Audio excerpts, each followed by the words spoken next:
Safunye ku login zonna mbisazeewo. Ngamba gundi ebyo byaki?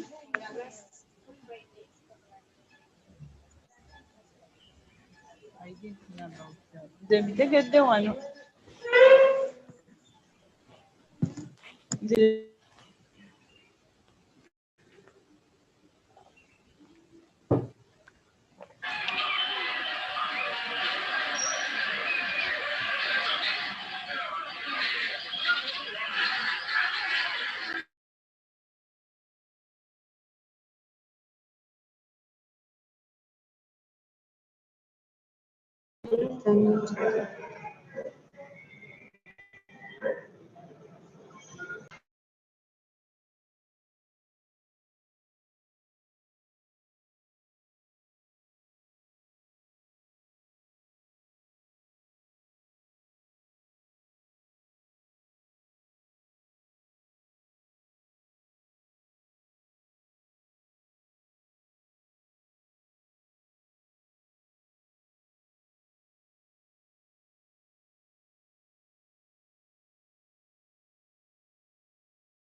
What's that, man? For us, we go to away. What's that? Me, I'm really confused. I'm really annoyed because I can't miss the lecture. Speak to the word. Yes, I have made that here. You should help us and after class. Don't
things to touch.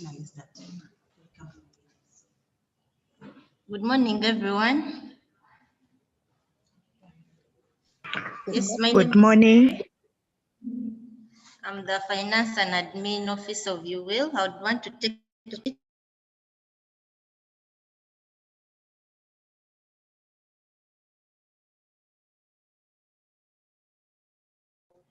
offering this training to us. I know it's going to be very helpful for the women as it's a financial training and it's a hands-on.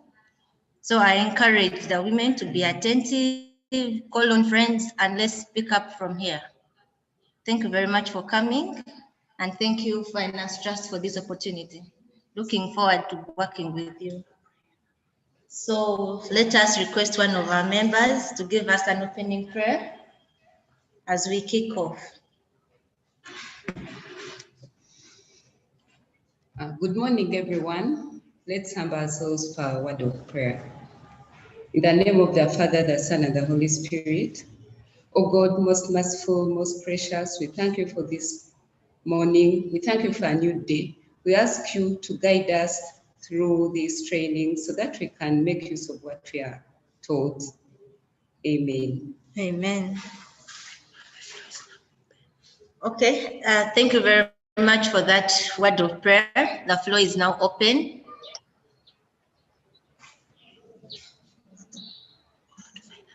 Over to Finance Trust Bank. Let's invite the person who is taking us through this training to start from here.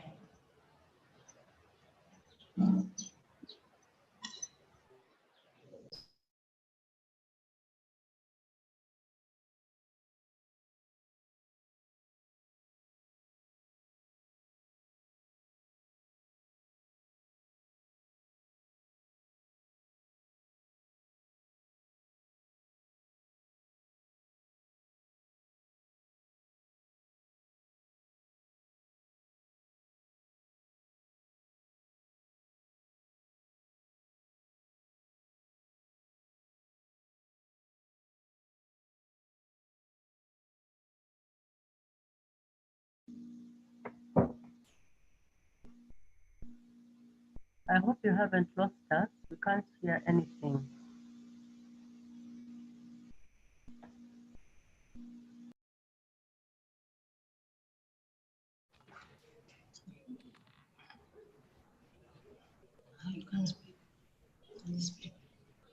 Yes. Hello. Are you getting us now? Yes, we are getting you. Thank you. All right. Thank you very much. We are done with the opening prayer. So I wanted to hand over to the team from Finance Trust to take on from here.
Good morning, everyone.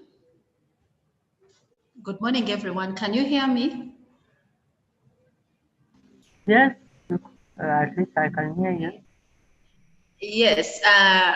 Rona, thank you for logging in. As we await for our trainers to come on board, my name is Rita Bazabiawe, working for Finance Trust Bank. working for Finance Trust Bank, and we thought it wise to have to relate with women, especially when you look out at women who are in partnership with you well. So being that we are a bank that puts women first, we thought it wise to always come on board, and then we give you such trainings. This is just the beginning of these trainings. We shall have very many more trainings in regards to what you ask us to give to you. We need to grow our businesses.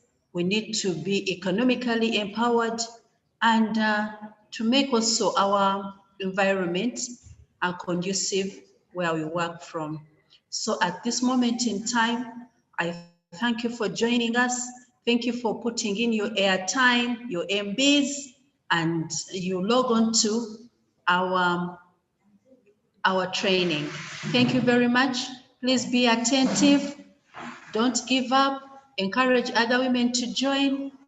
As we talk now, I think we are ready to go. Over to Miss Maggie Lokowe, that is the manager, communications and PR at Finance Trust Bank.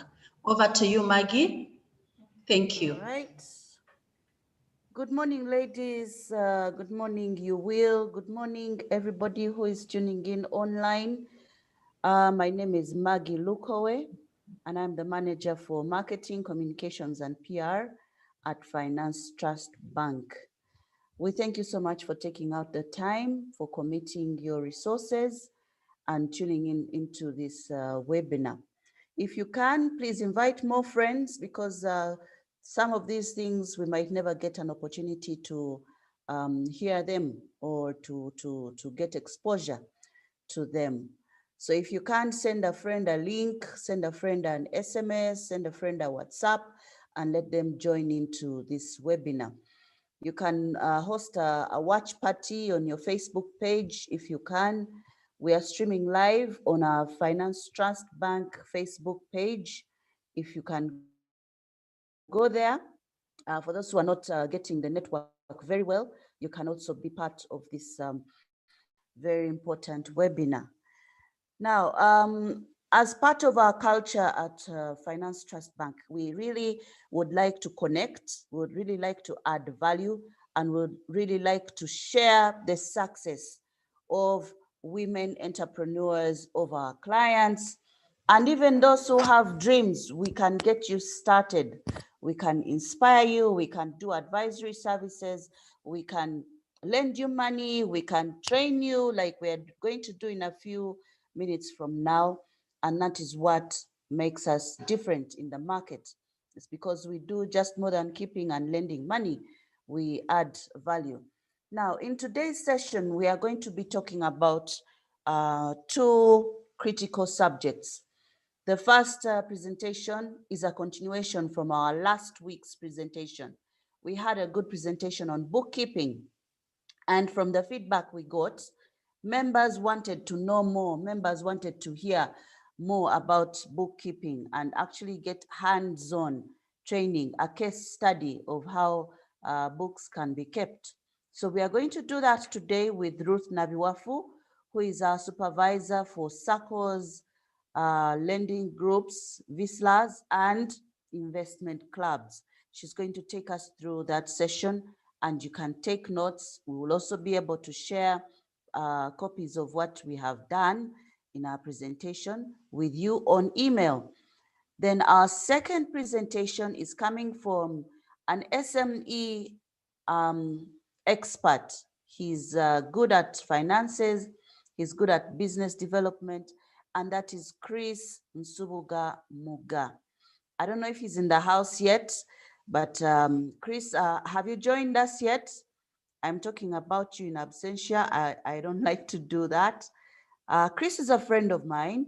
We've known each other for more than 20 years. And yes, that means we went to school together and we've done things together. We have hosted events and things like that together. I know him, and he is more than capable of taking us through the session titled business continuity beyond the post-COVID era. Right now, Uganda is in what we call the phase 4 of the COVID pandemic, where infections are rampant. We are all living in some sort of fear. We are taking as much precaution as we can. Right now, I'm working from home because it's part of our risk management plan at the bank for some people to stay away from the premises while others continue working. Then we do shifts like that. So right now I'm working from home because it's part of the measures to try and manage the risks associated with COVID. But we all know that the phase will come and go, and we do hope and trust in God that He is with us. So let us not wallow away. Some people have lost businesses, some people are in slumps. Other countries are declaring economic depressions. But we believe that women entrepreneurs have the opportunity to take business forward, to still push the economy. There are still opportunities to thrive in your particular enterprise. We just need to unlock a few doors. We just need to open our eyes wider and explore what is out there. Let us not be in a cocoon. Let's not pity party, but we need to get moving. And that is why we are hosting this event. And also because of the conditions we're working under, we are doing it online, and some few women are at the You Will headquarters in Lugogo, following us on a big screen. I hope we are loud and clear, and we shall be together to the end. Now, part of my comments in the welcome remarks are just a few pointers on what we need to take away from this very webinar. What we need women to actually appreciate at the end of the day, and what challenges you need to see as opportunities.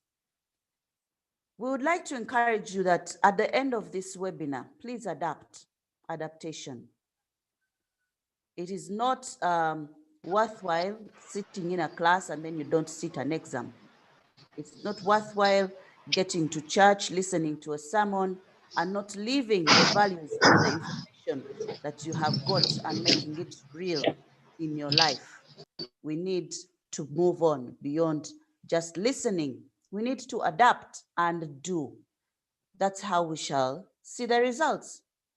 So that is one of the challenges we will throw out to you as women entrepreneurs. Please adapt and move on. Try out the techniques that we are going to share. Okay, benchmark with some people who are already doing some of these things that we are going to talk about, so that we can actually measure progress. We can say that I moved from point A to point C after attending this webinar by Finance Trust Bank, and you will. We would like to measure that success. The second thing we would like you to go away with is value what we call market intelligence. Market intelligence is that practice where you look beyond your door, look at your neighbor's stall, follow the trends, look at how the market is evolving all around in terms of pricing, in terms of positioning yourself. Value market intelligence. Do a lot of research so that you can actually follow the trends and match up to your competition, and also be ahead of it. If we do not get into that practice, we might be stuck. You might find yourself not growing. You might find yourself going stale. People will have moved on to the people that are addressing the needs of the market. So ladies, as we get into these webinars, these are some of the values that, or the concepts that we need to appreciate. Thirdly, do not fear to mentor others. Pass on this knowledge to your employees, to your colleagues. Pass on the information. Do not fear to share. It is free. We are not charging anybody. So you should also freely pass it on so that we all grow. That is one of the things that we want to encourage our women entrepreneurs. Let me talk about one last thing called partnerships, and I'll use a story of my very self. In 2018, I started a business. Yes, I'm also a businesswoman. Yes, I'm an employee, but I'm a businesswoman. I started an enterprise to promote rabbit farming. I started it by myself. I registered myself and my mother as the business owners, the directors, were the shareholders.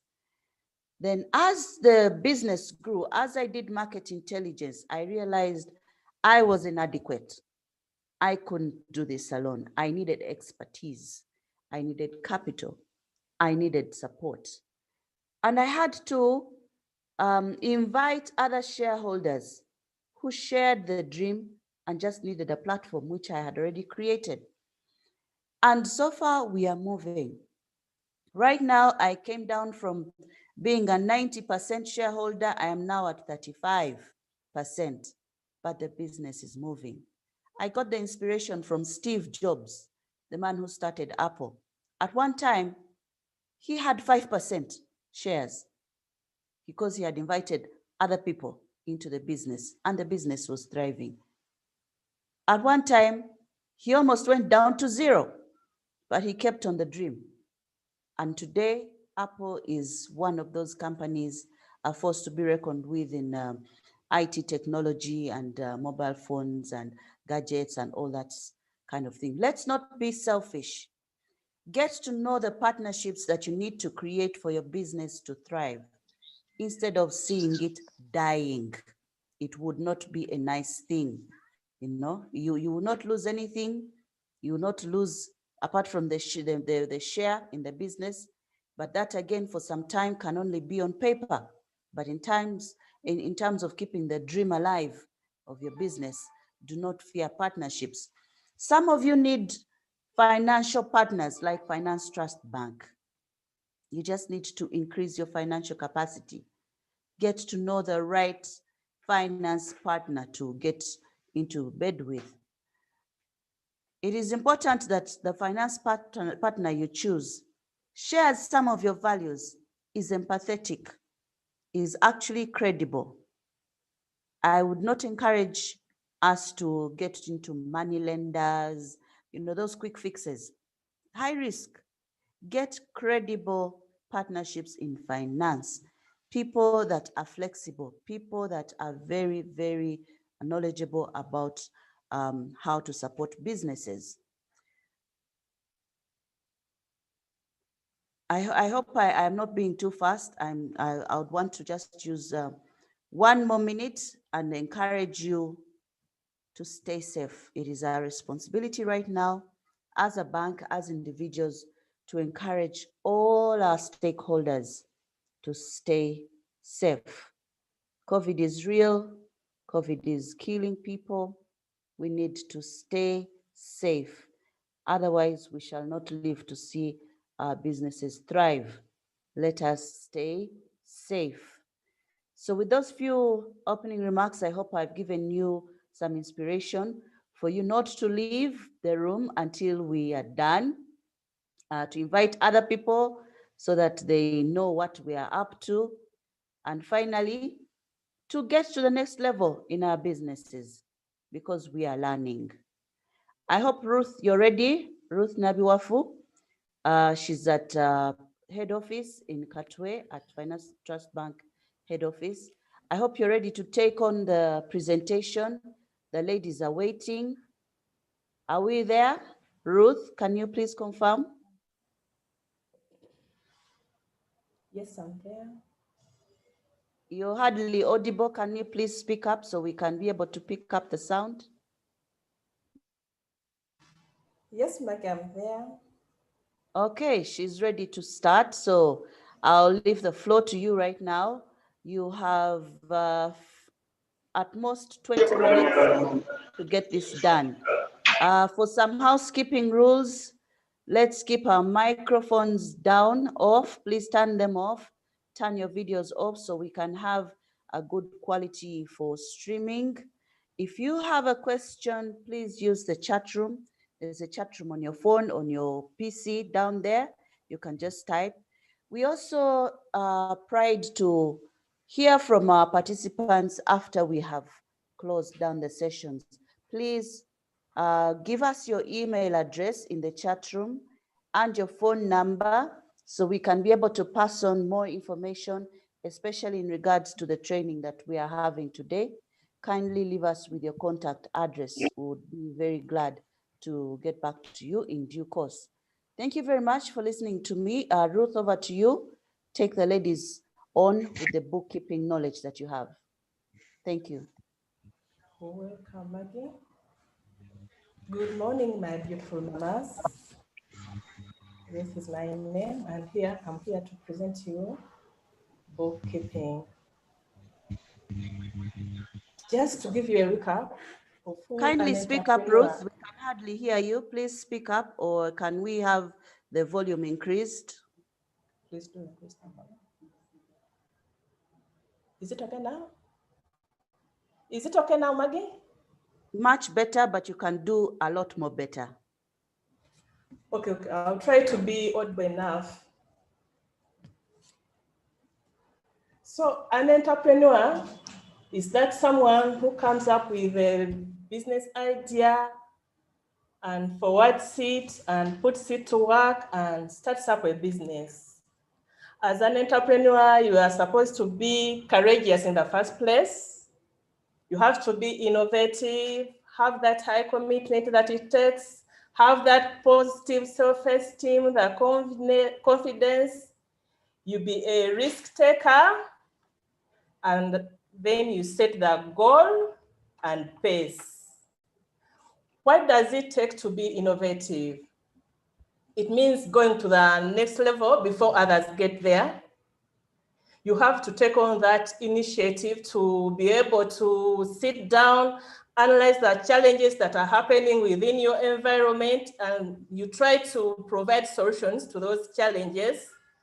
And in those solutions is where you set up the businesses from, be able to carry on, and you set the pace and train. To give you an example, as of now, the whole world is being terrified, it's under pressure by COVID.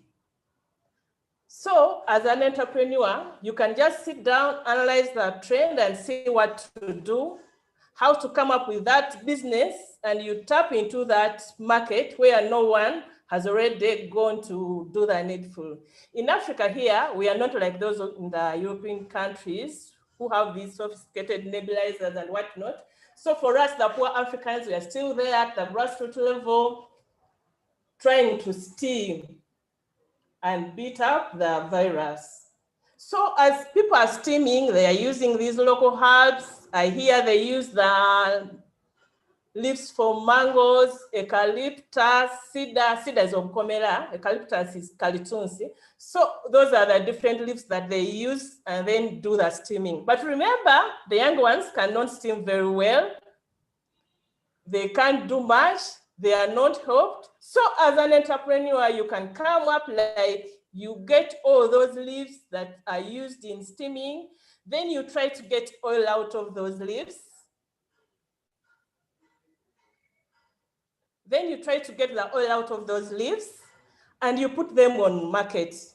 There is a neighbor of mine who does it already. He's a lawyer, Council Rubega, but he can't finish all the market that is here in Africa, in Uganda. So my entrepreneurs, I'm urging you to come up and do that. The market is there, COVID is here to stay. Even on top of COVID, we still have our malaria that was on. So you can use this same oil to put in those mosquito repellents that you have at home. And for these young ones who cannot be able to steam, the mosquito repellents can help them out and they inhale that good air in our homes while fighting COVID and while fighting the mosquitoes. So my dear ladies, just go on the run and go for it. So Maggie, can you help me out and we start on our presentation so that people can be able to see the slides as I continue?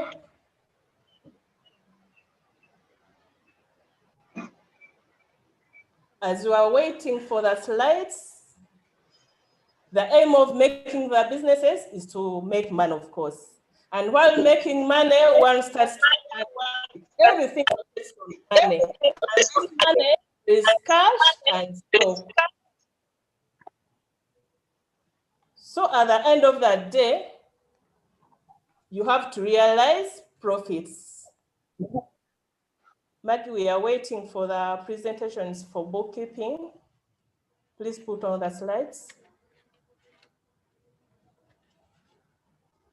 Okay, we are there. Bookkeeping is basically the art of recording transactions as and when they appear on a daily basis. It is just a normal routine that we have to keep following in the business. There is nothing much, only that it involves figures, but I know you can make it. So we start with the very first one, week one, under the slides. Hope you are seeing them clearly, my dears. When you go to week one, there is that portion for money in and money out. And under money in, we start with the very first column where we have the respective items that you'll be able to sell within the week. And then the other items that you'll be able to, where money is going out, that is you make purchases, you make the expenses still on a daily basis. We are going to consider the cash flows and the budget, basically. Ruth, just a little interruption there. I think you need to bring the ladies on board. Ruth? Yes, please. Kindly bring the ladies on board. What business are we imagining in this presentation? Whose shop is it? Where is it located? And let's create the scenario so that people can follow. Okay, please. Thanks. So in our today's example, we are having that small business in a market where someone is selling out eggs, chicken, and basically this mama is dealing in poultry. She's selling out her products from poultry. And as such, I think we are good to go. Hope we have our calculators with us because we are going to calculate. It's a hands-on training, my dears. So under the items in column one, as you are seeing there, the very first item on a Monday, we are receiving a loan from the bank to add in our business. We are assuming that this running business already has a capital of close to 3 million. So we are borrowing another 3 million to make it to 6 to be able to carry on with our operations. So under column one, we are having the items, and under column two, we are having the day Monday, and that is our starting point. On Monday, this mama of ours has gotten a loan from the bank totaling to 3 million. It is in the very first column. Hope you are seeing it. Then after getting the loan, this mama, we are starting with the income because you can't spend what you've not received. So we are starting with the money in while recording our business transactions. So we are assuming on day one, this mama of ours has sold out 8 trays of eggs, each goes for 10,000. And as such, under that row, you are seeing the 800,000 simply arising from the 10 trays, each sold at 8,000. Sorry, 8 trays, each sold at 10,000. We come up with 800,000. We go ahead and record sales from the rejects. Rejects, these are like broken eggs, but when you're in the business, we don't lose out on anything. Even when these eggs are rejects, they are kind of broken, still we sell them out to those people that make cakes, those ones that are in confectionery, so we don't lose anything while in business. So we are assuming in our consignment, we have 5 trays that have not been able to make it. They are having those rejected eggs and whatnot that are going to sell out to the confectionaries. So we assume that on day 1, our mama here has 10 trays that has the rejects that have been broken, kind of. So we are selling 10 trays at 5,000 each, half the price of the other ones that are good, to come up with 50,000. We continue to record sales from off layers. Each off layer, we are assuming we are selling it at 18,000. So the 10 off layers make the 180 that you are seeing in the next row. We continue to record sales from broilers, those ones for meat, normally white in color. Each goes for 10,000. So we are assuming on day 1, our Monday, we've sold out 4 of them, which comes, 4 of them, which comes to 400,000. That is when you multiply 10,000 times the 40 birds that we've sold out in day 1, it comes to 400,000.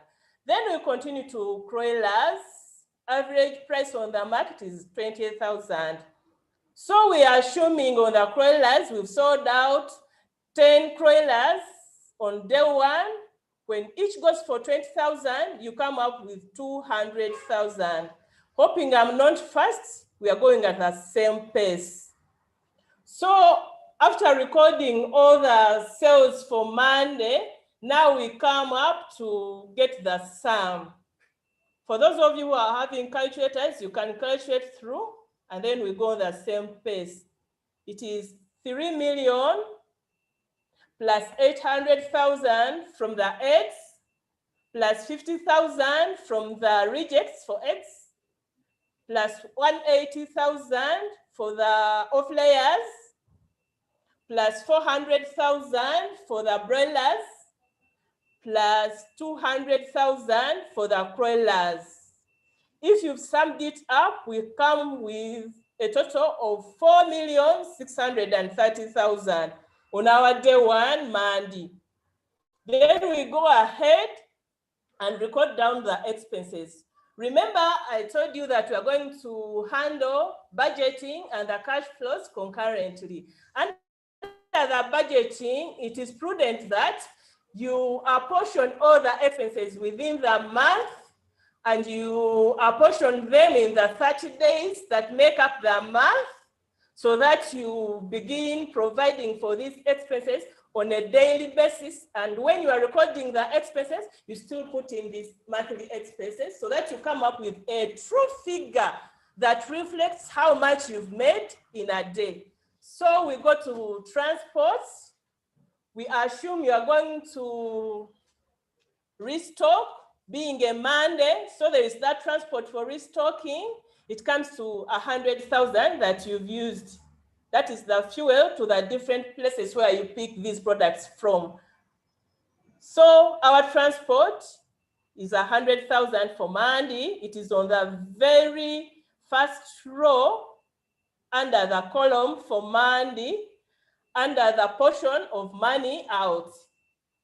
Our pet expenses, we also include them. These ones have like airtime, what's not in the business, what you pull out to spend out to the home, what not. All these follow under the petty expenses, because we are assuming it is your sole source of income. For everything that you spend on, it is from here. But we only include the expenses, but other incomes that come in that are not from our businesses, those ones we don't include them, because we separate the business entity from you as a person. So if you got a nyoka meza, we don't include it here. So we continue with transports, 100,000. Petty expenses, we assume they make up 50,000 a day. You are going to restock 8, and each tray goes for 8,500. So when you restock 100 trays, it is 100 times 8,500. You come up with 850. We put it there, we record it. Then restocking off layers, each goes for 12,000. Still, we assume being Monday day 1, you are restocking 100 birds. So those 100 birds each, when its price is 12,000, it comes to 1,200,000. Stocking broilers, if each is at 8,000, if you still stock 100 of them, it comes to 800,000. Same goes for broilers. If you restock 70 of them and each is at 17,000, you come up with 1,190,000. Then you go to the loan. Remember, we got our loan of 3 million that is supposed to be paid on a monthly basis. So we come up to calculate the installment for the loan, which is 3 million plus the interest that the bank is going to accrue. It comes to around 3.9. Then when you get the 3.9 and you divide it into the number of months that you are going to pay back, that is the 12 months, you come up with an installment of 325. So you still get the 325 monthly installment, and you apportion it among the 30 days which comprise the month, which make up the month, and you come up with a figure that is close to 10.833, and we round it off and we make 11,000. So we are going to provide for 11,000 each day for loans, and you put it also in the other row for loan payback. That is how we come up with the 11,000 that is there. You proceed to the wages, bills, and tax. We assume in this business you are employing one person, and that one person that you are employing, we are paying that person 100,000. Then we have other bills, that is the electricity, the water. Remember, some have to slaughter their hens from there, so you have to provide water for them. We are providing that bill, and the taxes involved. In markets, we pay an imposer on a daily basis. So we are putting all that in consideration, and we are saying that wages will be 100,000. Then the bills plus the taxes will go up to around 80,000 in a month. So it comes to 180, and you have to apportion the 180 among the 30 days. So each day, you have to provide for 6,000 to cater for that. We still put it there.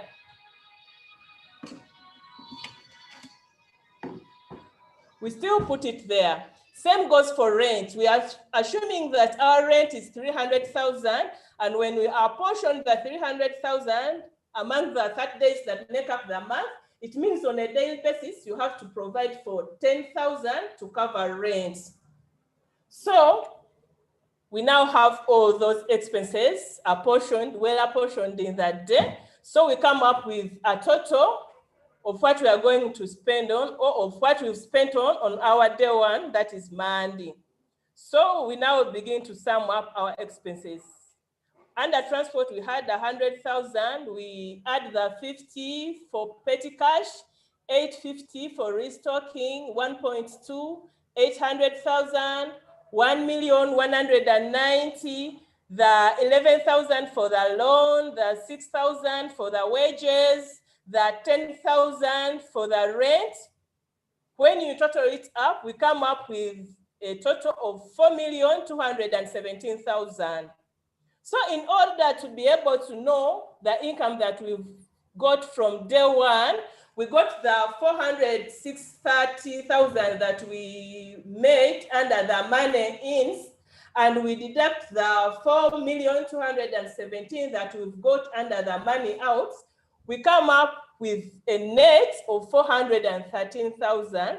That is what we've managed to make on a Monday, day 1 of our very first week. We follow the same trend on Tuesday. We assume we've made the same sales like those of Monday, and we come up with a total of 1,310,000 for money ins. That is on our Tuesday. We are on column 2 for Tuesday. Then the money out, since we restocked on Monday, we assume on Tuesday we are not going to restock. So we only have to cater for the transport expenses, the pet cash expenses, the loan, wages, and rent. All these ones, when we sum them up, we come with a total of 127,000 under the expenses on our Tuesday.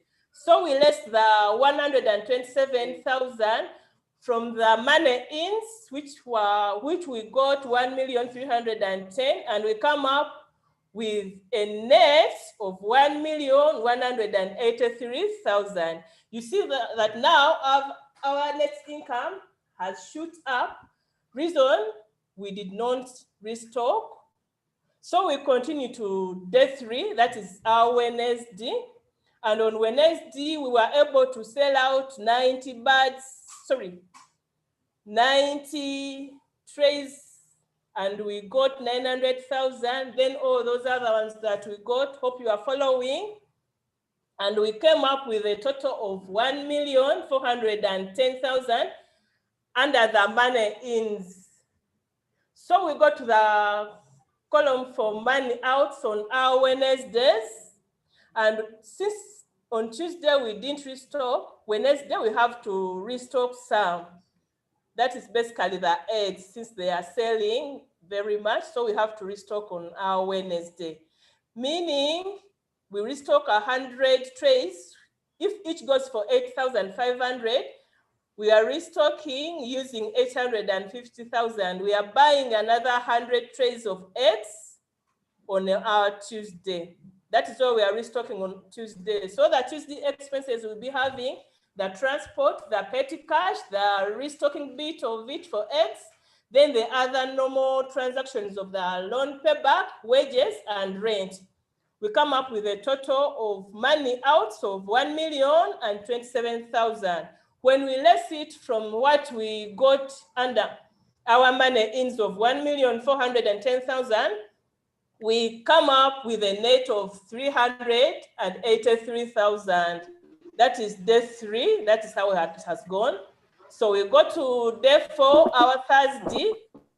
Thursday, we were able to sell 1,000,000. Ruth, can I interrupt you? We are not restocking on Thursday. Ruth, can I interrupt? Yes, please. For the sake of time, I think we can skip the rest of the days because we have now got the flow of how the records should be kept per day. Okay. Then we get to the sum total at the end of the week. Okay. And that follows the same trend for Tuesday, Wednesday, for the first week, second week, third week, and fourth week. Okay, so maybe now let's get into the summaries of the week and then go to the monthly schedule. We are trying to manage time here, but I hope the ladies are following. Okay. So, as you've seen, under week 1, our totals were 12,790,000 under the money ins, and under the money outs, we had a total of 679,000. Maggie, please help me to go to the worksheet for monthly under column 5. Yes, we are there. So that is what we had for week 1 and week 2, week 3, week 4, under the money ins and money outs. To come up with the monthly income for money ins and money outs, we simply subtract the money ins got from the week 1, week 2, week 3, week 4, and we're less with the money outs for week 1, week 2, week 3, week 4. So we come up with a total of 27,116,000. 23,444,000 under the income that we've gotten for the month. But remember, in every week, we keep on restocking. We keep on adding capital. So we've been adding a capital of 2.8 million each week. So we also less it up so that we are able to come up with our net income that we have from our business for the whole month. So after lessing the capital, that is 2.8 times 4 weeks, it comes to 11,200,000. We also have to save, remember, 10% of what we've gotten as income. So 10% of 23.4 million, it comes to 2.3 million. We also save it. After saving, now we come up with the final position of the net income that we've gotten from our business for the whole month, and it comes to 9,899,600 shillings for the whole month. That is how we are able to come up with the monthly cash flows after considering and factoring in the weekly schedules that we've done. So month 1, that is January, we've made 9.8. Maggie, let's go to the worksheet for the yearly, the very last one. So January, we've been able to make 9.8. February, things won't be the same, and we've been able to make 8. March, we've been able to make 7. April, we've been able to make 10. May, 5 million. June, 8 million. July, 7 million. August, 10. September, 5. October, 2.3. November, 2.3. And then we have the final bump in December where I've made real sales. We've made 10 million. So when you total it up, you see that for the whole year, you've been able to realize 84 million out of your business. That is how we come up with a bookkeeping of the cash flow from a daily basis to a weekly, to a monthly, then to a yearly. That is all to do with the cash flows and budgeting. Maggie, we can proceed to the slides. And we are under the slide of understanding bookkeeping.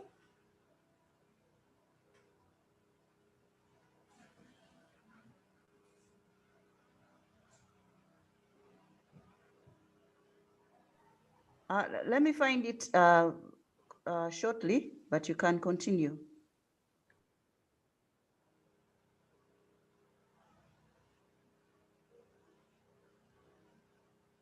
Yes, please, we can continue.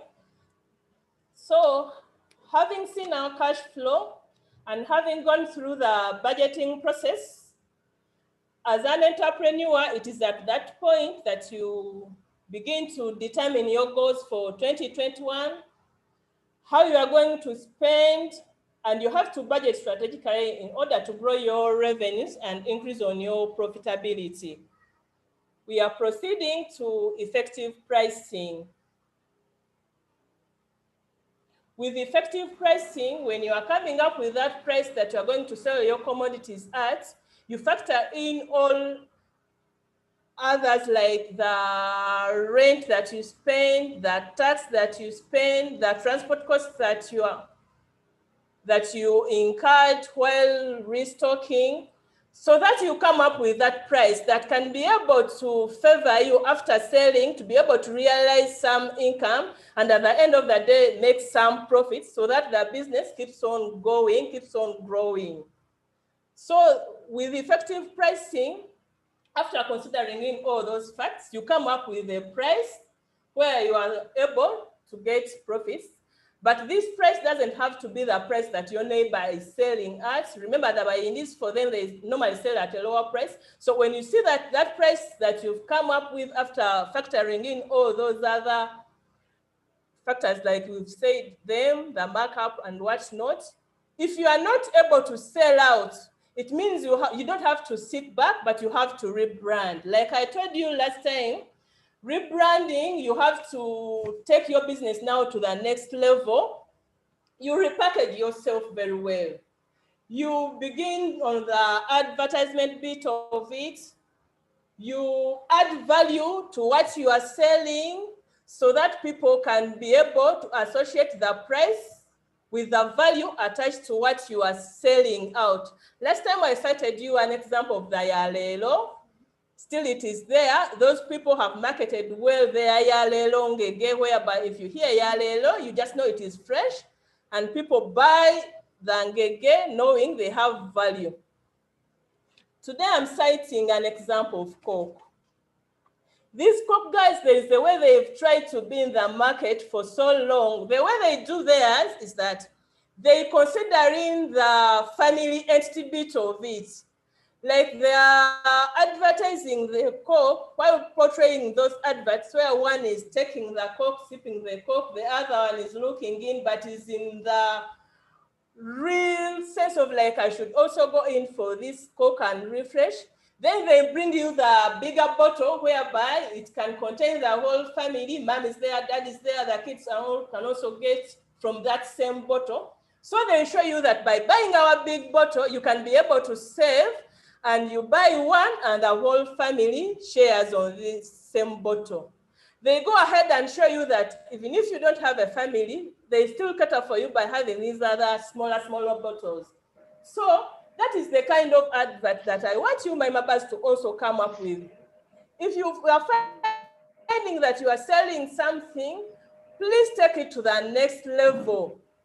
Make the people to see the real you in the business, so that what you are selling, people can identify you by the same thing that you are selling. They can be able to look up for you because your tags are displayed on what you are selling. Same goes for our service providers. Last time I had a lady, a lawyer, who asked the same question. Still, as service providers, you can also come up and repackage your services very well. You go to your Facebook page, you relay the advisory services that you are offering, then you get a following, but like you can be relaying on a daily basis, on a weekly basis of how people can be helped who are having challenges here and there. You come up with solutions, portray all those solutions to those people by putting them under your Facebook page, so that when they are reading, they get to know the person they are dealing with, and with time you begin to having your clients from your followers.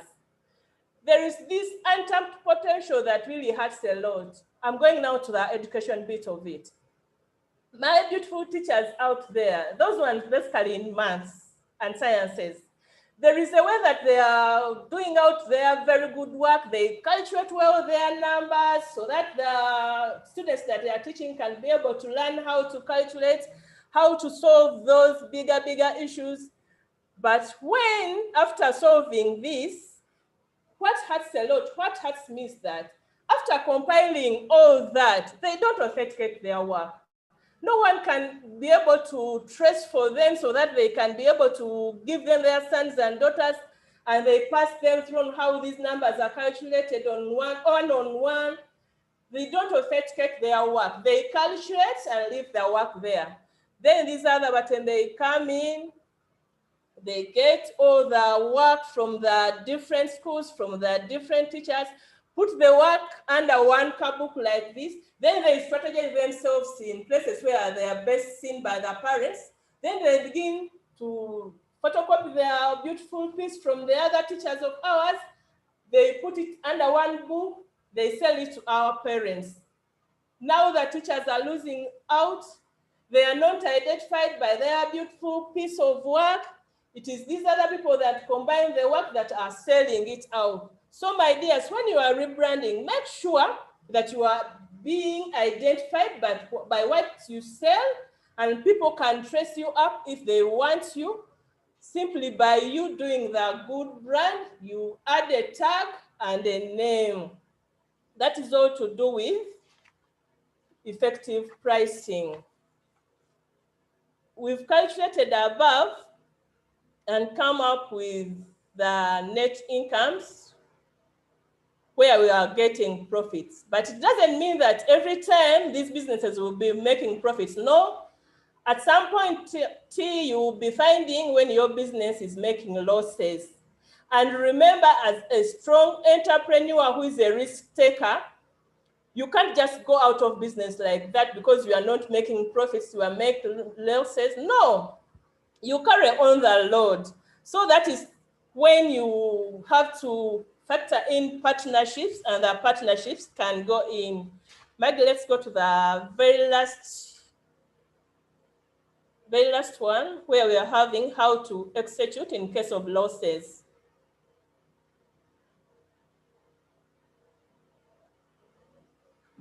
So in that last slide, as it is coming in, that is when you are able to come up with teamwork.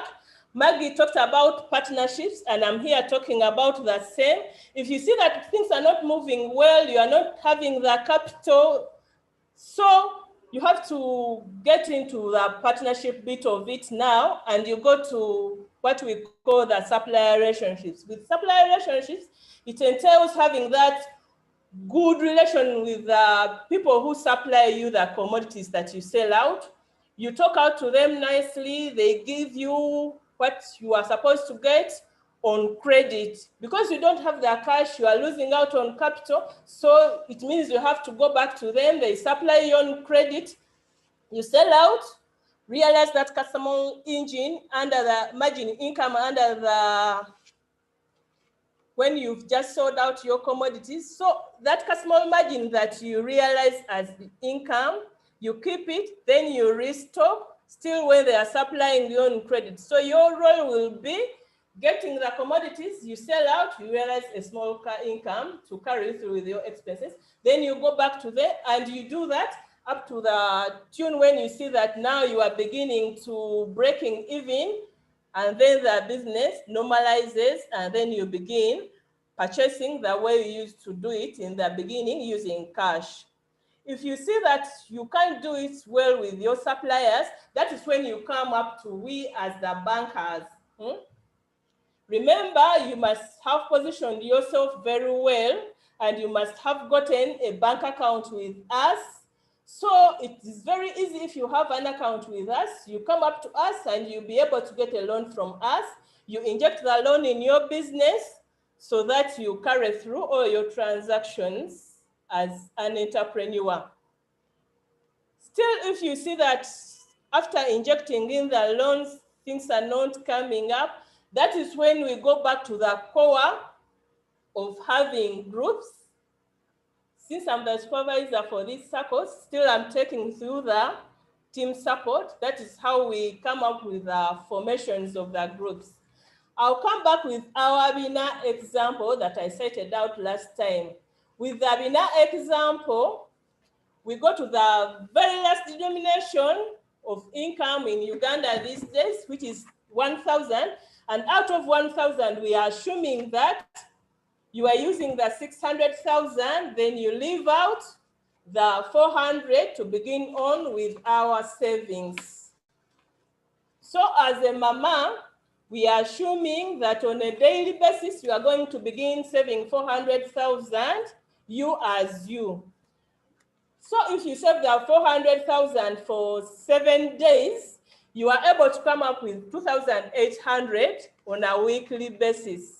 So you still go ahead, you multiply the 2,800 with the 4 weeks that make up the month, you are able to come up with 11,000, 200,000.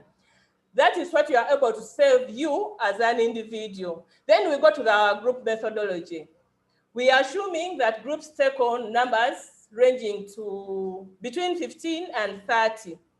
So if you take the number of 30, we are providing for those members that won't be able to save on a daily basis that will keep on disturbing us. So we exclude those two under our group that are very unruly.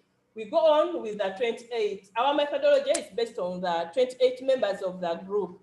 So if the 28 members of the group each contributes 11,200 that we've talked about, It means that at the end of the month, the 28 members, each providing 11,200, will be able to make 313,000 for the month.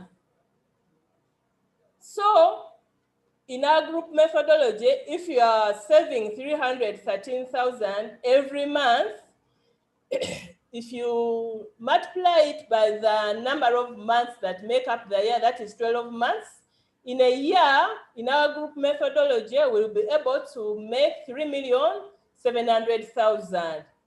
But as you are forming these groups, we do it starting from 2 years, meaning you have to first save for that 2 years before you get money out of our group methodology.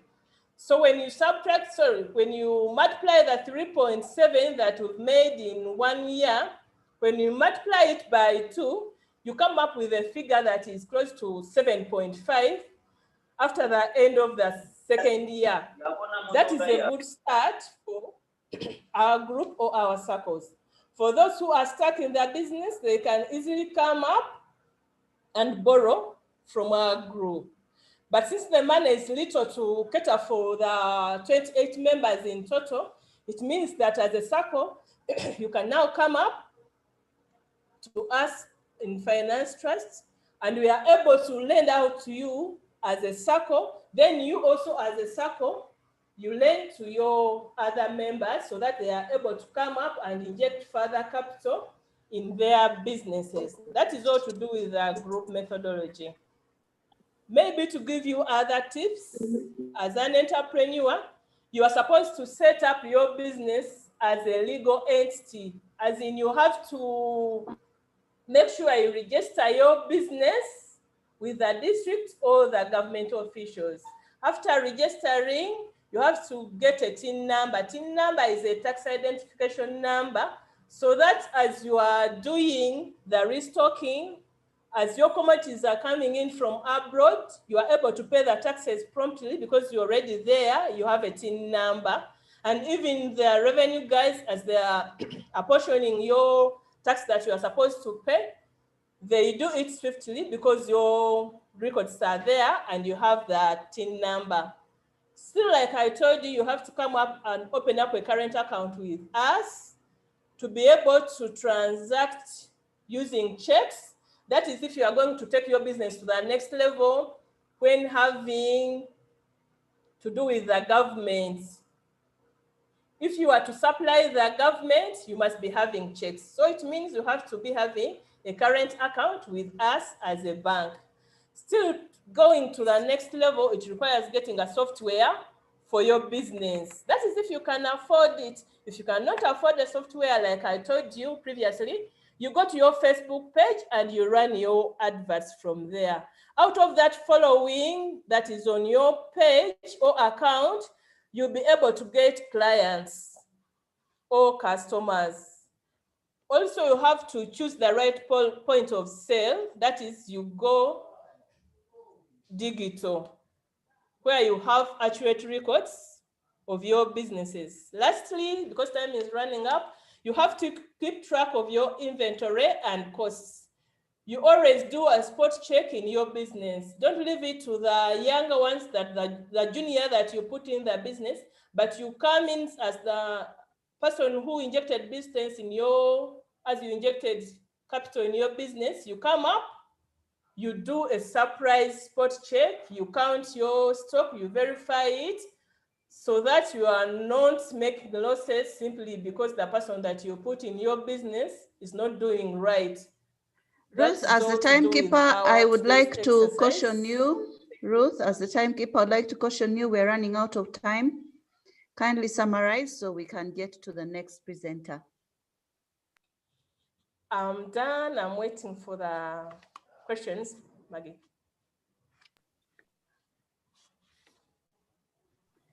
Thank you so much, Ruth, for the presentation, the detailed presentation on the bookkeeping, on the numbers. In the last session, people wanted to see how do the numbers play out. I think we have done it for the daily, for the weekly, for the monthly, for the annual.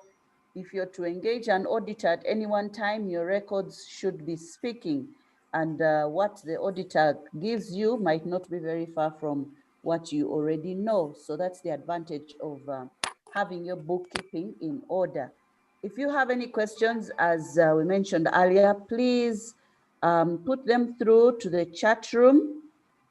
You can write, or if you have one that you want to give us right now, live in the session, kindly put up your hand. There's an icon there for put up your hand. If you go to your phone, there's something called more down somewhere there, and then you press it.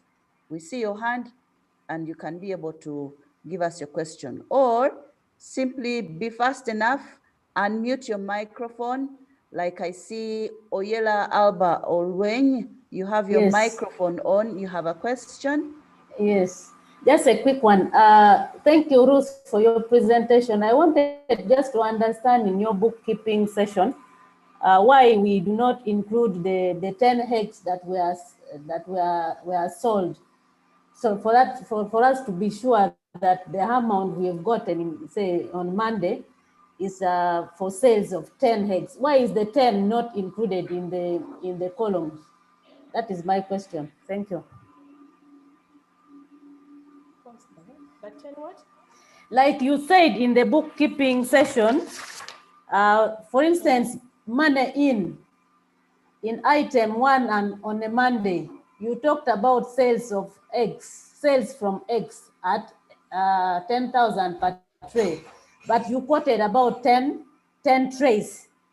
So I am imagining why is the quantity of the trays not included in the column, so that when we are calculating, we know that this amounts to this amount on a Monday.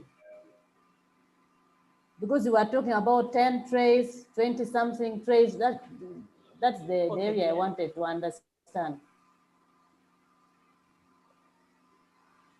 Like sales from eggs since at we are tray. using Excel, the formula is already in that cell. I would request Maggie just to get to that cell, and you see the formula, which has 10,000 times 8. You'll be able to see it. Yes.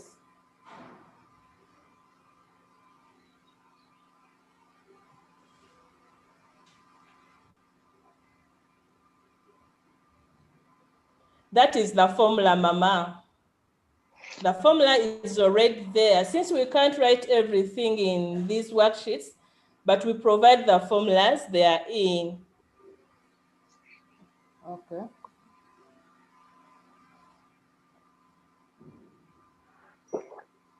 Have I answered you well, Madame Orene? Yeah, I have understood it, yes. Thank you. Thank you, dear. Okay, thanks for the clarification, Ruth. Do we have any other question before we get to the next presenter? Do we have any comments on the Facebook forum? Anybody with a question there? Let me just check and see if there's one. Or back end, can we have somebody tell us if there's a question there in case I can't get there really fast? In the meantime, Chris, Mr. Chris Nsubugamuga, are you there?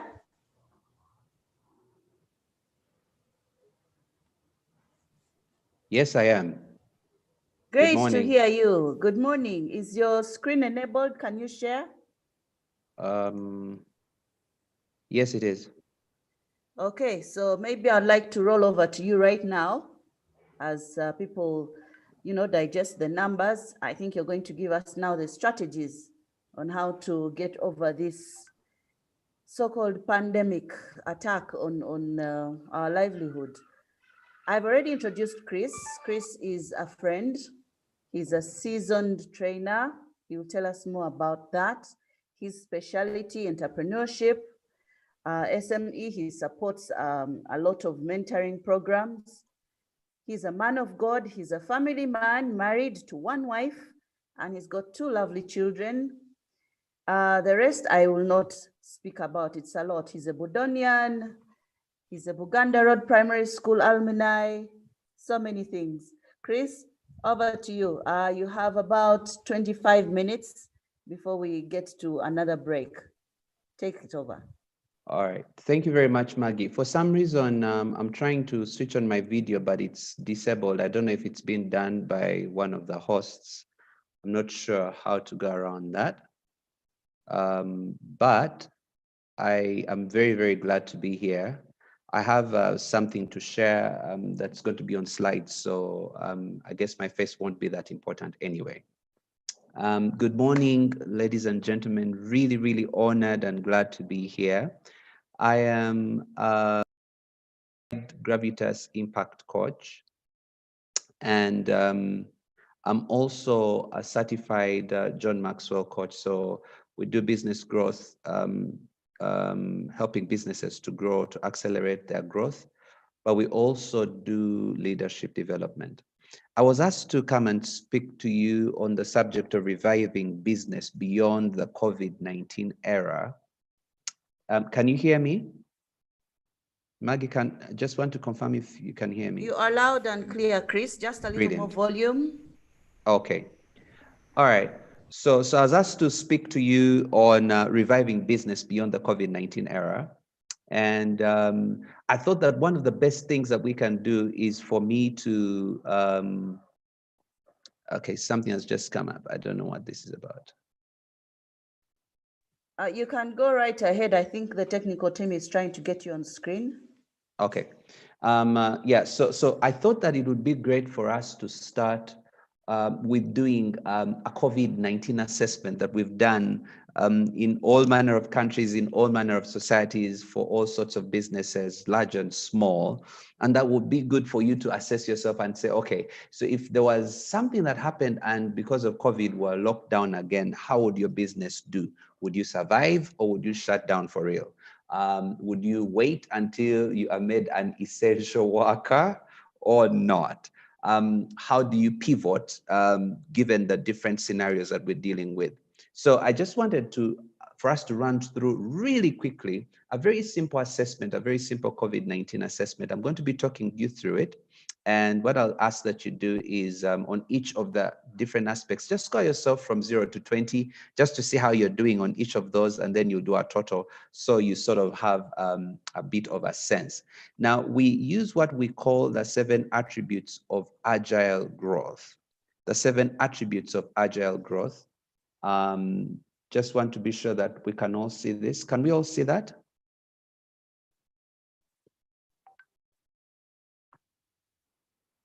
Can we all see the screen, this checklist?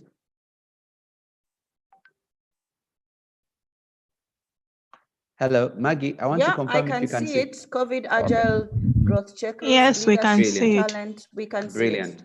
Good. I just wanted to be sure we're together. So, and if you are using a phone, if your device is a phone, what I suggest is that, and you can't see the screen shared, just slide the screen to the left.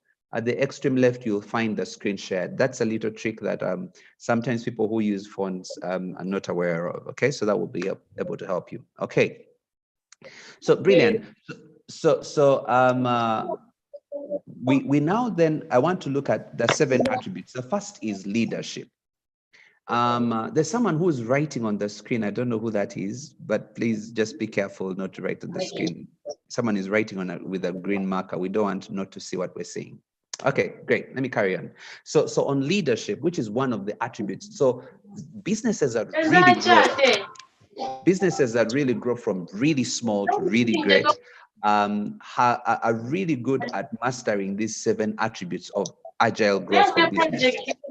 And the first is leadership. Now, under leadership, I want you to score on each of those boxes yourself out of 20. The first one is, do you apply self-care to strengthen your resilience? Are you taking good care of yourself? Are you protecting yourself from COVID? Are you exercising, eating well, sleeping well, and all that? Because when you stop, when your body shuts down, you have no business. We all know that. So score yourself from 0 to 20. The second is what we call the Stockdale paradox, which is really about how alive are you, and rather it's about facing the future, facing the brutal facts with faith. It's a thing of planning for the best, hoping for the best and planning for the worst. Hoping for the best and planning for the worst. I don't have time to get through so much of that detail, but that's a Stockdale paradox. How good are you at planning for the best, hoping for the best, but planning for the worst, so that nothing shocks you? Score yourself from 0 to 20. The second is, in your business, whether you are a 5-person business, a 20-person business, do all your key leaders, or do you yourself have a second in command, just such that if anything happens to you, someone can take over the leadership? Do you have a second in command? All right. And do all your key leaders have a second in command? The fourth is, and each of these you're scoring yourself out of 20, okay? The other is, as a leader, are you proactively communicating with your employees and your customers daily? We just saw the example of the eggs business. If you have steady customers who buy from you eggs, are you constantly communicating with them? Are you constantly communicating with your employees? If you have a farm, when do you talk to those guys? Once a month, right? Anyway, score yourself from 0 to 20.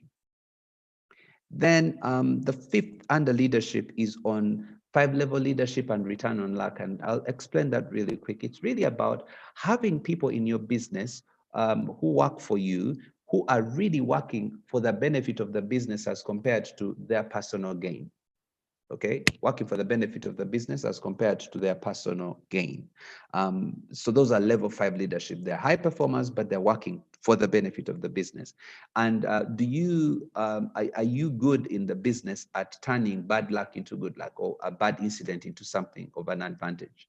Like, for example, we had that they're damaged eggs, but are you clever enough to sell them as damaged eggs, or maybe make something out of them, maybe bake some cake out of them and sell cake? Okay, so how good are you at turning bad incidents into good ones? So that's the fifth one under leadership. Score yourself out of 20 and do a total for everything under leadership.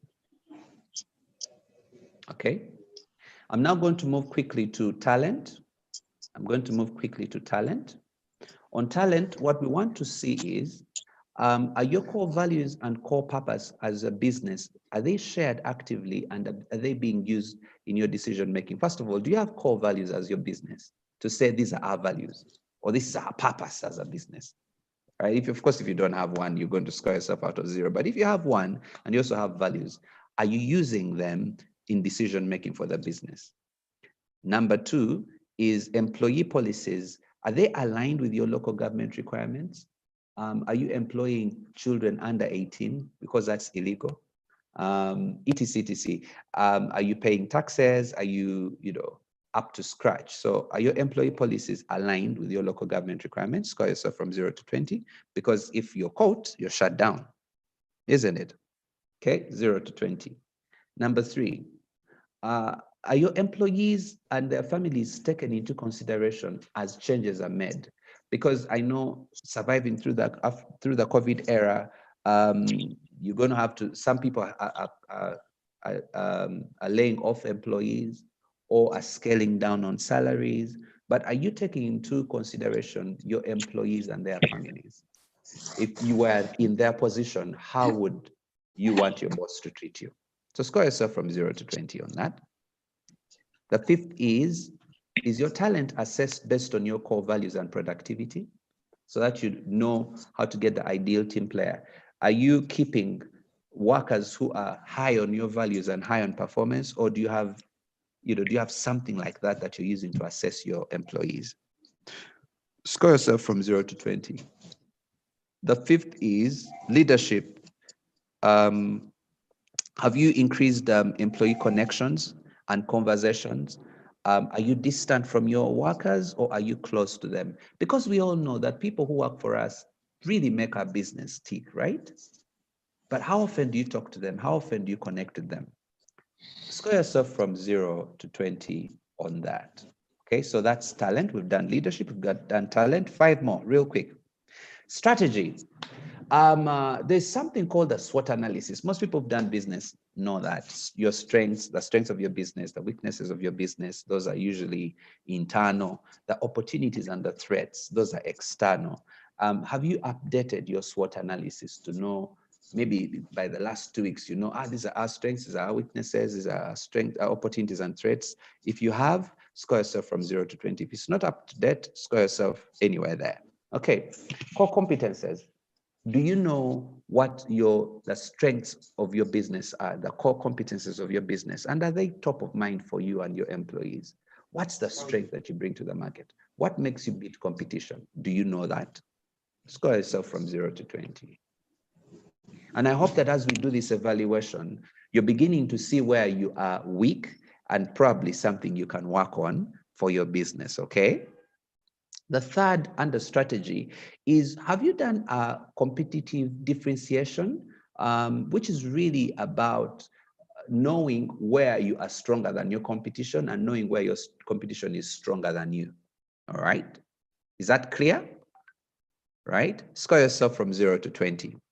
The lady who spoke just before spoke about the pricing strategy, all right? Is your pricing strategy clear? Is it aligned? Is it aligned to the market realities? Are you charging right? Are you undercharging? Are you overcharging? Does it take care of your costs? Are you able to increase your prices every year or every quarter based on how good you are in the market? You know those good restaurants? Whenever you go after a few months, you find that they've changed the menu, and every time they change the menu, the prices change. Have you noticed that? Okay, so do you have a pricing strategy that keeps on increasing your prices little by little? All right. And then the last standard strategy is your competitors and their customers. Have you reevaluated them and seen new opportunities? Because I'll tell you this for a fact. Most of your competition is struggling. And if you are in a better position, you can actually take many of their clients because they're underserved or are not being served at all. There are some of us in the businesses where we are, our competition shut down. Do you know what happened to their customers? Have you looked for them? That's an opportunity. So score yourself from 0 to 20 on that. And then do a total and a strategy. So total for leadership, total for talent, total for strategy, and now we're going to execution, okay? Now for execution, because we got to know when we were in total lockdown that most of the business has got to be done online. How compliant are you with working online? Your business, how compliant is it with working online? Score yourself from 0 to 20. Number 2 is, do you have a certain critical number and key priorities which you're tracking every quarter or every month? So for example, if you are rearing layers, your critical number is number of trays sold per day.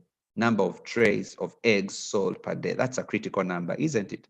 So what's the critical number for your business? Do you have one that you track, which is driving your profit? And do you have your top 3 priorities, which may be for layers, making sure that they are fed well so that the yolk is yellow, making sure that they're immunized so they don't get sick, making sure that you practice SOPs even around the farm so that the chicken don't get sick, but also your workers don't get sick. Okay, so do you have your priorities, your critical number priorities? Score yourself from 0 to 20.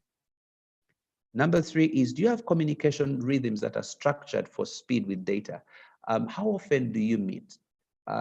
In times of crisis, it's encouraged that you meet more often than when it's in times of peace, okay? How often do you meet? Are you meeting once a month, weekly, daily? Is it enough? Okay, so score yourself from 0 to 20. In the previous presentation, there was suppliers that were talked about, but during this whole COVID era, you need to be able to clearly know which suppliers you have that are under risk of disruption. You've had a rumor they're going to close down, they are suffering, their deliveries are delaying. Do you know who those are? And do you have backup plans for replacements? Because if they stop supplying you, say for example, you bake eggs, the egg supplier has their chicken died, you can't bake eggs. And if you're under lockdown and there's no new system to deliver those eggs to you, your cakes won't be baked, you'll not sell cakes, okay? So suppliers at risk of disruption, have you looked at that? And number 5 is, do you have key performance indicators that are reported on, like demand for your product or service, maybe on a daily, your cash on a daily, the safety of the employees on a daily? Because, you know, if one of your employees is exposed to COVID and they bring it to work, you're all cooked, all right? or if you're all working in the same space. So have you looked at all those details? Please, you score yourself on leading metrics from 0 to 20. So that's execution. Do a total, and we have a total for execution. I just want to check, am I going too fast or is this speed okay? I'm following. I don't know about the other ladies. I don't know if they've kept the scores, because we're going to ask for the scores in the chat room. I guess you need to have an idea of how we are doing. Ladies, can I have a show of hands? Are we following Chris, or should he slow down? I am following. Okay. Great. Super. I think the 52 hands raised, 3 hands, I can work with that. I think the speed is good. Okay, 3 more. 3 more, all right? So now the customer, because there is no business without a customer, right? So now we want to look at the customer. Are connections made regularly with your customer with empathy, with care and curiosity? Are you mindful of the customer and what they are going through? Or do you don't care about them and you just want their money? Because of course, if they're affected, you are affected, okay? So score yourself from 0 to 20, connections with your customer. Number 2 under that is, do you have, do you have an ideal core customer profile? To say the typical customer for our firm is a school, or the typical customer for our eggs farm is a bakery, or the typical customer for our eggs farm is a shopkeeper, or the typical customer for our eggs farm are people in the village, right? Individuals, residential. So do you have your profile for your customer? All right. Number 3, have you taken note of the changes in your customer's business or their earnings, right? Do you understand them? Because if, for example, most of your customers are factory workers and factories are being shut down, I'm not saying they are, but I'm just giving an example. If that were the case, that means factory workers are losing income. If that is still your customer and you're still hoping to make money, you're cooked because they don't have money anymore. So are you taking note of those changes in their finances? Number 3, the problem that you solve for the customer, have you analyzed it lately? Is it still the same? Is it still the same? I'll give you an example. Daycares, before COVID, they were keeping children because moms needed to work go to work and make sure the kids are safe. But now when more people are working at home, what is the role of a daycare? What need are you meeting? Because before you would be telling the parent, no, we'll keep the child while you're at work, while you're at office. But now there's a slight difference. If you're going to be running a daycare or a baby center and you're taking care of someone's kid, if they can trust you with them, you're now keeping them because you are allowing the mom to work. More like, give us your child to keep for you while you work at home, because now the disruptions are many for those who work at home, for example. Okay, so this a quick example. Is it still the same problem? Has the customer's problem changed? Or is it still the same? Have you analyzed it? Score yourself from 0 to 20. Then the other is, do you have a customer experience that's visually charted out? When we have time and space, we usually do lots of coaching on the customer experience. But basically, have you been able to look at, it is said that if you treat a customer well for the first 100 days, you'll have them for a lifetime. Have you planned your customer experience well so that you can keep your customer for a lifetime? Score yourself from 0 to 20. And now do a total for customer. Then we go to systems.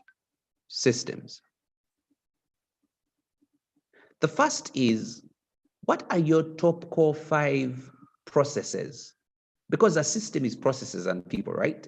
But what are your core processes? Have you reviewed them? Have you visually charted them? Have you improved them to make them leaner, to make them cheaper, to make them more efficient? Have you done that recently for your core processes? Score yourself from 0 to 20.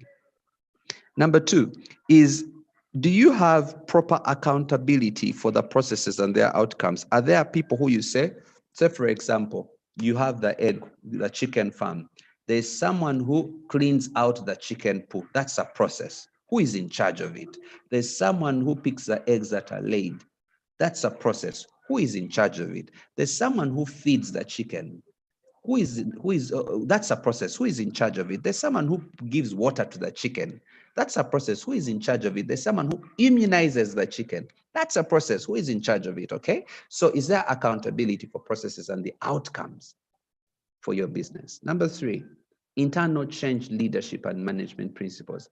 Have you sharpened them? Are you the type of business owner who wakes up and says to everyone, you're fired? Or because someone looks bad to you that day, you fire them? Are there processes that you go through for hiring and firing? Are there processes you go through for changing things? So for example, how do you change from an eggs business to a bakery?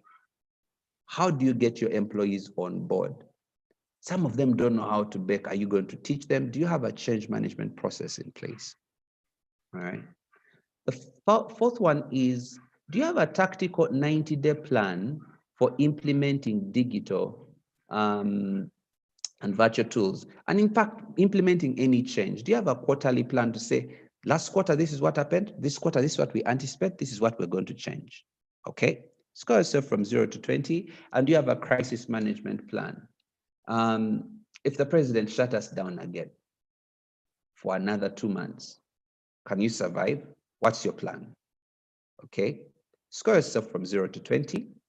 And that's on systems. Please note, we are doing a COVID-19 agile growth checklist.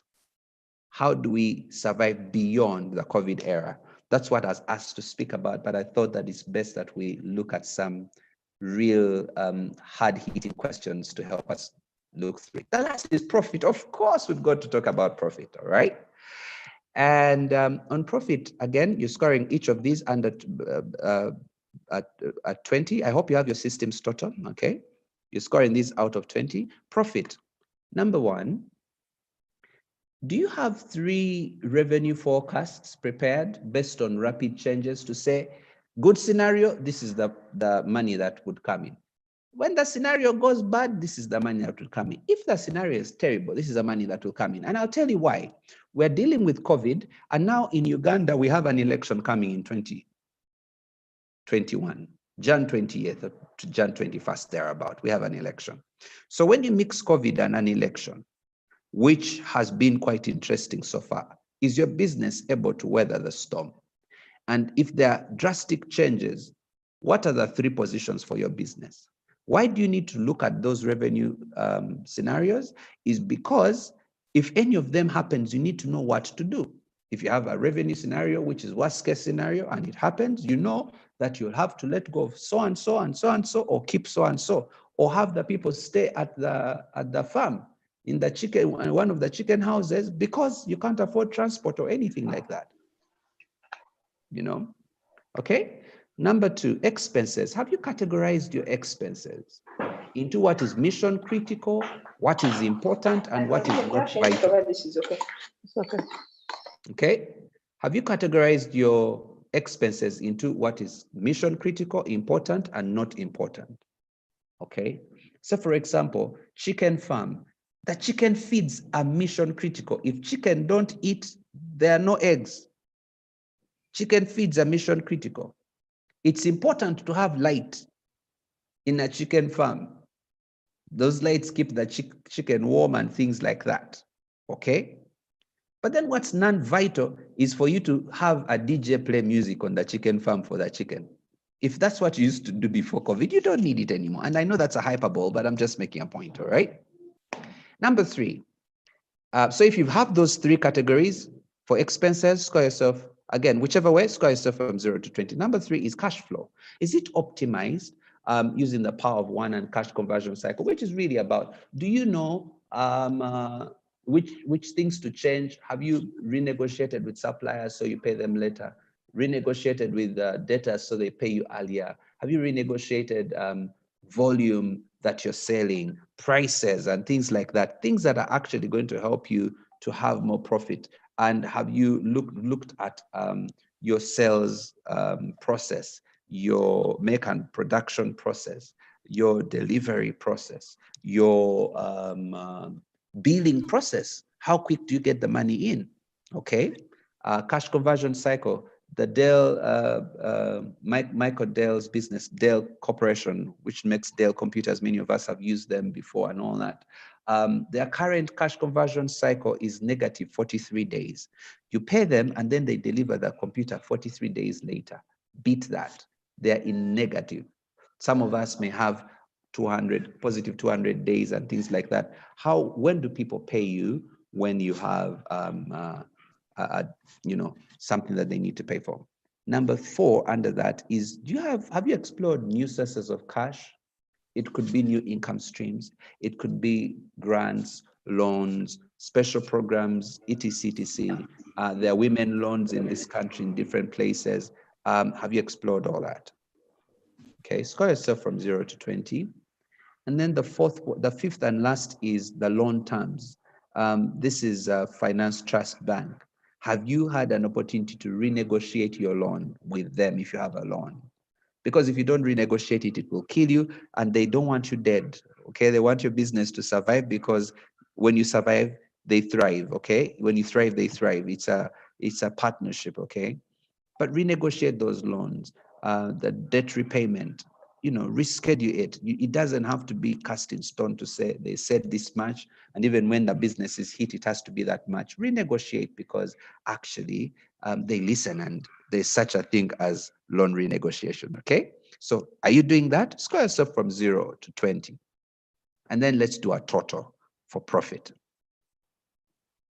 Okay, brilliant. Right, so we've gone through the 7 attributes of agile growth: leadership, talent, strategy, execution, customer, systems, and profit. I hope we all have our totals. I'm going to stop the screen share right now. And okay, how do I get out of this?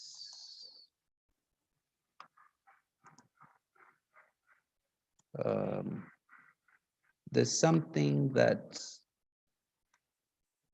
is not allowing me to. Okay. Maggie, I hope you can hear me now. I Yes, just want we can, to hear, but I do not know why we cannot see you. Yeah, it's most unfortunate. Let me try to get on using my phone and see, since I've finished doing the screen share. Okay. Let me access through my phone, and we see right. if that will help. Okay. All right.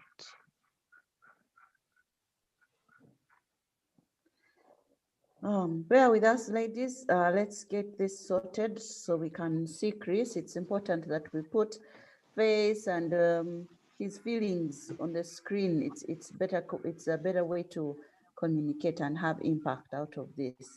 I hope you bear with us for a few seconds. Okay, I'm right here. Okay, we can see you. We can hear you. Brilliant.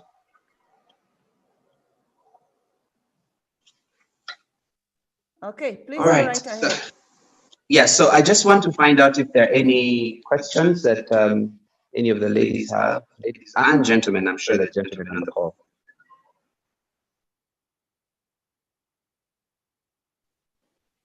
First of all, I also want to find out whether this tool has been helpful in helping them to, can you hear me? Sure. Hello? You can hear me? Hello? We can hear you, Chris. We Okay, can hear brilliant. you. We can see you. Brilliant. So I just want to find out if this tool has been helpful in helping the ladies to sort of find out what the how to navigate the whole COVID era challenge, because I thought that there's so much to talk about, and it's possible to come and lecture the ladies here on what to do for their business and sort of go off target. And yet the COVID assessment we've just done is very helpful in helping you know what your particular challenge is, okay? So I just want to find out if this has been helpful, and if there's some people can share their scores in the group on the 7 attributes of agile growth: leadership, talent, strategy execution, profit, systems, people, customer rather. So please just share.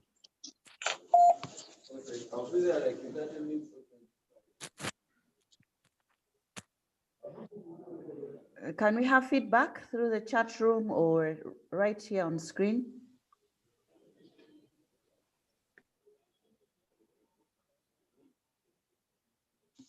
Okay.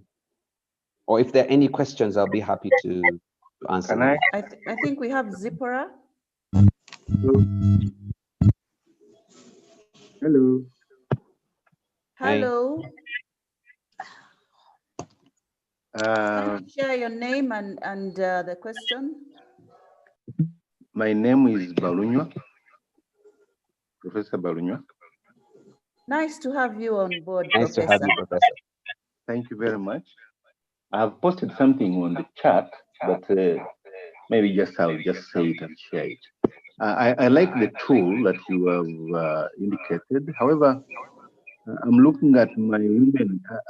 Finance Trust has came to support some women in Iganga. That's why I'm on this board today. So I was wondering, really, would they relate to this tool? I mean, I'm looking at a place like MOOBS where we are trying to do talent management, and it's not easy.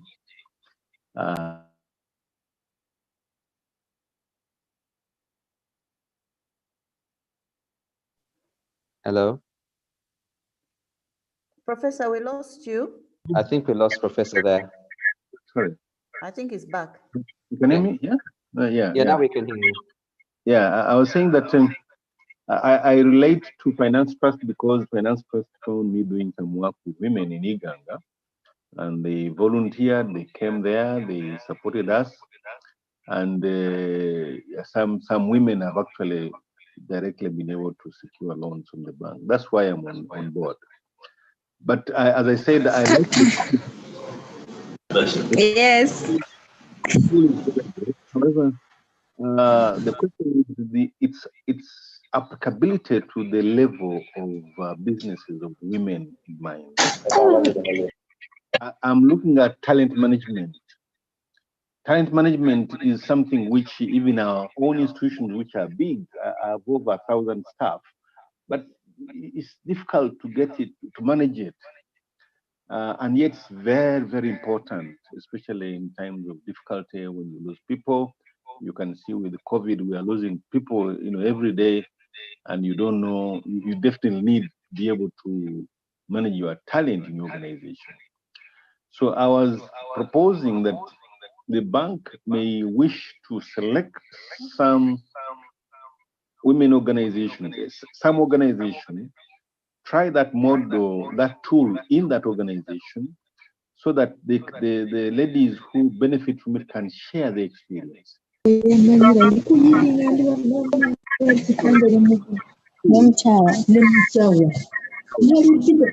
That's my point. Thank you, Professor. Thank you. I think there is a good mix of people, different levels on the group, and yeah, I see what you mean. There's some levels where that may not be easily applicable, and I think that again with Maggie we can.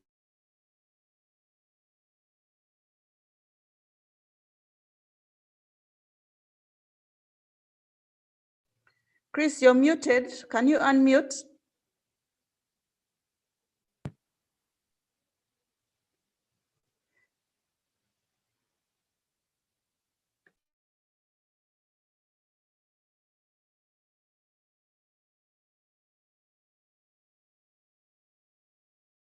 I can be able to sort of speak into it, and then see if there is something else that I could clarify or add to, because you gave me very little time and you gave me something very wide to deal with, which is about how do you get your business to sort of go or thrive beyond the whole COVID era.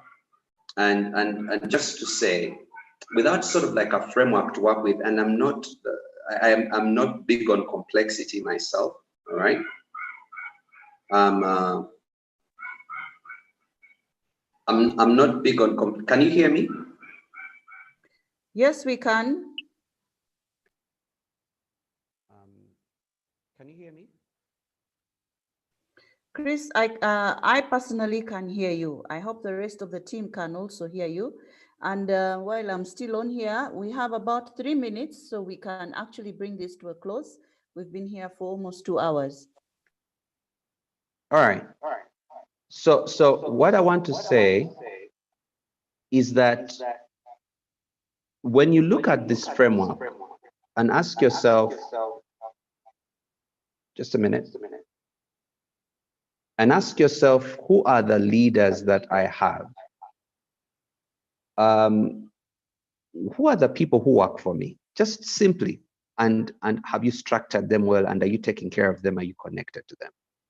And you look at what's your strategy for winning. Those different aspects that I mentioned. There is always competition. Are you ahead of the competition? How? Do you know what your the advantage you bring to the market and why people give you business? Look at the systems that you have, the execution, to say, okay, is it neat? Is it clear? Can I be able to make sure that nothing stops in case something happens to me? If you were sick as a business, as an entrepreneur, can your business continue? Are there do you have apprentices, a second in command and a third in command, and that sort of thing, so the business grows or continues even beyond you? Things to do with systems. Are there simple processes that you put in place that anyone can follow, even when you're not there to supervise them? Okay, because a system is processes and people. And look at your customer. Are you still serving them? Are you still serving their need? Because that's absolutely important. If you stop serving the need of the client, there's one of the ladies, Dr. Barbara Tawusiwa, who is on this call. She's got a wonderful business called Sweetly Defined, and she makes wonderful cake and confectionaries. I'm a sweet tooth. The need she serves for me is giving me something sweet. So recently I was told not to take sugar for a few days and things like that. And she made for me a wonderful cake using stevia. So I was not supposed to take wheat. I wasn't supposed to take sugar. So she made me an oatmeal stevia cake for my birthday. And it was amazing. So she still met my need. Okay. Are you in touch with that, with your customer? And when you look at the profit, are you making profit? And are you, controlling all the levers that, make sure that you stay profitable? I shared some of those as we're doing the tool. I am hoping that this has, pointed you to something that can be useful to you. So just in that same spirit of what Professor Balunywa said, eat the meat and spit the bones. All right. I'm sure as we're going through this, as things that popped off for you, pick those for your business and implement them. All right. Thanks a lot for having me. And over to you, Maggie and the team. Wow, thank you so much, Chris. Thank you so much for sharing your experience, your sweet tooth, your tastes. But thank you so much for the information. And for the ladies out there, as Chris has said, where's the meat? What have you taken out of this presentation, out of the whole session? There's stuff that you have actually had for the first time and maybe you'd like to hear again. We can do that again sometime, maybe next year. For this year, we are almost done with our sessions. But also, we want to know from you, have you actually benefited? Does this work? Professor Balunywa said it could work for some people, it could not work for others. But even for those that do not work, those who cannot get to the webinar online, we actually have sessions where we go down to the ground. We do the face-to-face, in group sessions and things like that. So we wouldn't mind at all organizing Professor for some sessions when conditions allow with the women in Iganga. We can definitely do that. And I believe this tool is also very fluid. We can actually customize it. Chris, would you agree with me? Yeah. We can customize it even for the grassroots enterprise startups and rural enterprises. I think we can do that. So we'll get to that talk, Chris, with Professor, and see where we can actually do that synergy and get it done. I would like to thank the ladies for coming through this time. Ladies, if you have any question, please get to the chat room, or we have 2 minutes to actually get them live here. If you have a question, kindly unmute as fast as you can and give us your question, and then we will get a response as soon as we can. We need to close this down. Rona Ngobi, your microphone is on. Do you have a question? Yes, please. Thank you very much. I couldn't do the chat. It wasn't working. But I'd like to share the same sentiments with Professor Balunya. First of all, I tried to get through to Chris that he was a bit fast, at least for me, and maybe for others. Second, the tool sounded really good, but a little technical because on my point of view is on the small business women who are running the micro uh, uh, size businesses, where we have the business owner is the manager, is the worker, is everything. So since I'm on the board of You Will, we do have the up woman who fits into this tool, but then we have the grassroots women whom we are all looking at trying to improve on their businesses. So as you said, we pick the meat and leave the bones, but I beg that Finance Trust tries to get a package that will work for the grassroots women. Thank you very much. It was really nice having this training. Thank you very much, Rona, for that feedback. I'll not ask Chris to commit right now to a session, but I'm sure that he'll be available when we ask. He's a trusted partner with the Finance Trust. I'm sure we can arrange something for the women that we are very concerned about, the grassroots enterprises. We can do something. Somebody is asking, Mrs. Oyela Alba, she's asking, how do we get services from Finance Trust Bank for Agago District women entrepreneurs? That can be done remotely right now. We do not have a branch in Agago. We do not have a branch actually in Lango or Acholi region, but we are working on that expansion plan. Come the second half of next year, we should have presence there. But right now, we are working remotely, even in places where we do not have physical brick and mortar branches.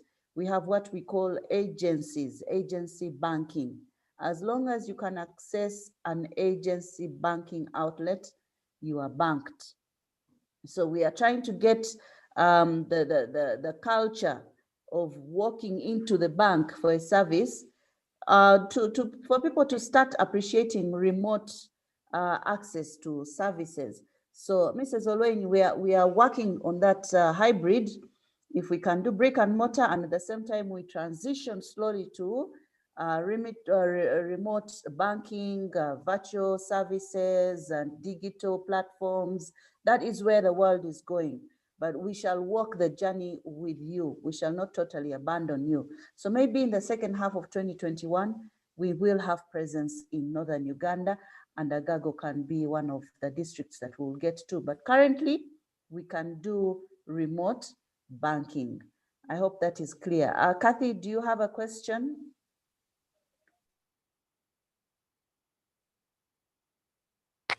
Hello. Hello, Kathy. We are Hi. ready for your question. Sorry. No, I didn't have a question. I was just having a few technical difficulties, but I'm now back on board. All right. Thank you so much Yes. for being with us.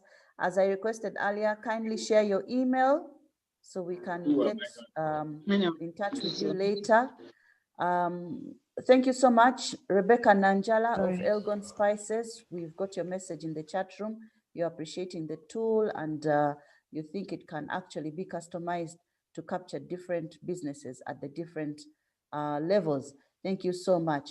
I'd like to call this session to a close unless there's somebody with one last comment. I would like to ask You Will. I see members of You Will here. Mrs. Kasiri Alemu, do you have a question or comment? Doctor? Yes, Maggie. You're welcome. I see you on the platform. Do you have a comment that will close the session for us? Hello, Maggie, can you hear me? This is Rita. Yes, I can. Oh, Rita, I saw Dr. Yes. Kasiri Alemu. She was on the screen. No, I thought she was. I'm using the You Will connection. Okay. Yeah, Do we right have do we have closing remarks from You Will on your side? Yes, from Lugogo?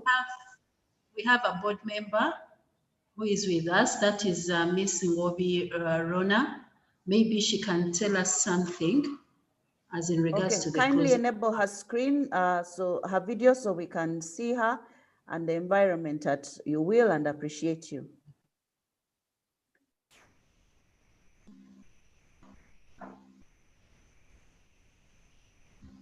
Can you hear me? Yes, we can hear you. We would also love to see you.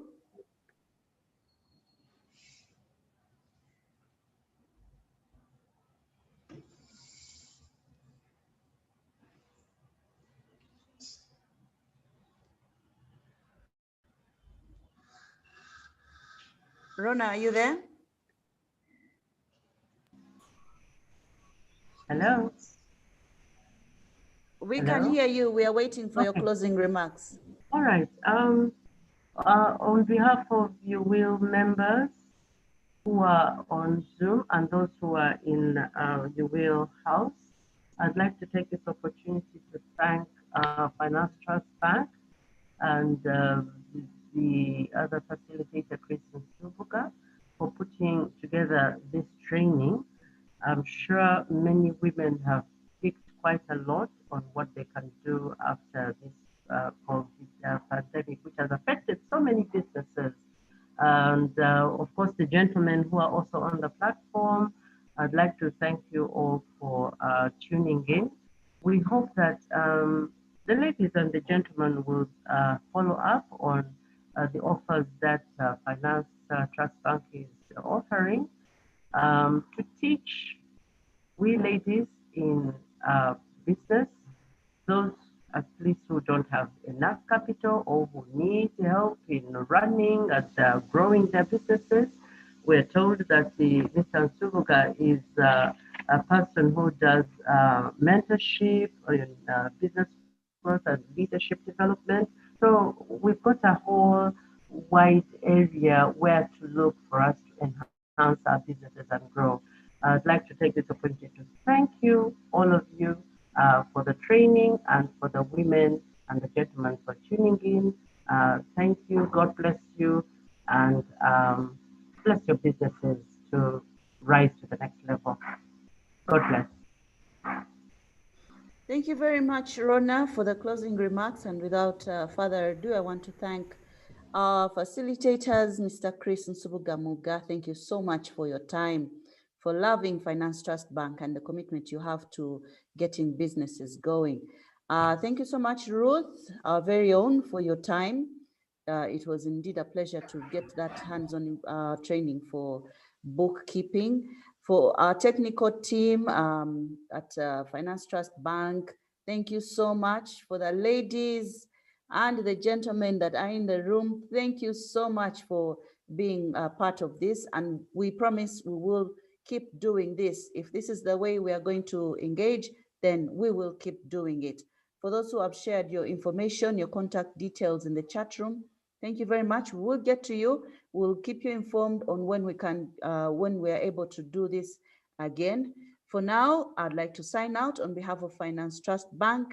We want to encourage you, keep working. We will get over this, but above all, stay safe. It is critical to keep reminding ourselves to stay safe. Have your mask on every time you're going out of your house. Even if you're in a restaurant, you just take it out for a while to eat your food. The best thing you can do is actually carry the food home. That's the safest way to be. Other than that, I'd like to call it a wrap. God bless you. Have a good weekend.